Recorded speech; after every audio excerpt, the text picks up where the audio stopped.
Every piece is meticulously handmade,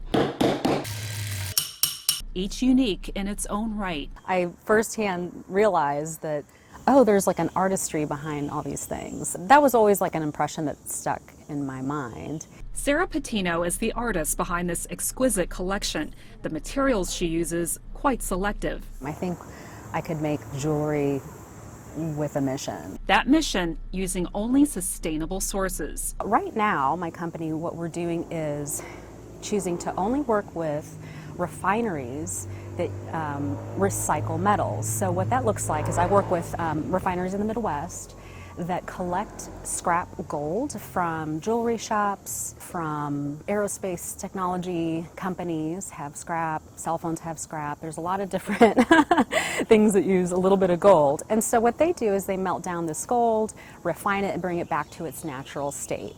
Other materials include diamonds, white topaz, and pearls, considered the most sustainable gemstone. To have a good pearl, you have to have clean water. These pearls grow, they take about a year. Once they're harvested, they grind up the shells and use that for like chicken feed. In farming, they use it for soil. Does it take more time to put sustainable jewelry together as opposed to the other processes? I would say the most time invested is probably in the research of really vetting the sources and understanding, and because it is evolving and growing. Is this mother of pearl here? Yeah. Growth has also defined her company, Sara Patino Jewelry, over the past 3 years. But the inspiration was born long before. Most of my family is in South America, in Colombia, and so we travel back frequently, and one of my special memories is going into the small towns where my family's from and looking at like handbags and knitted purses and belts and jewelry made out of clay.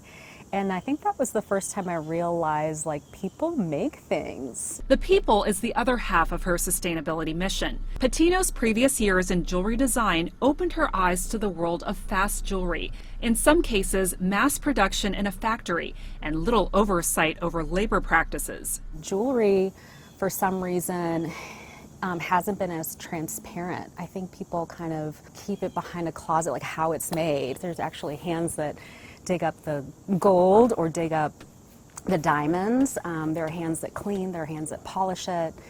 They work in certain environments. How are they taken care of? Who's watching over these people? Full transparency, though, at Patino's company. The people behind the pieces are just Patino and a sidekick, her mom. Curating a collection of modern, minimal, and mindful of Mother Nature. I do it in a way that is still like modern and elegant, but still speaks to the woman that enjoys and appreciates nature. Small changes do accumulate into big changes. Frances Coe, CGTN, St. Louis, Missouri.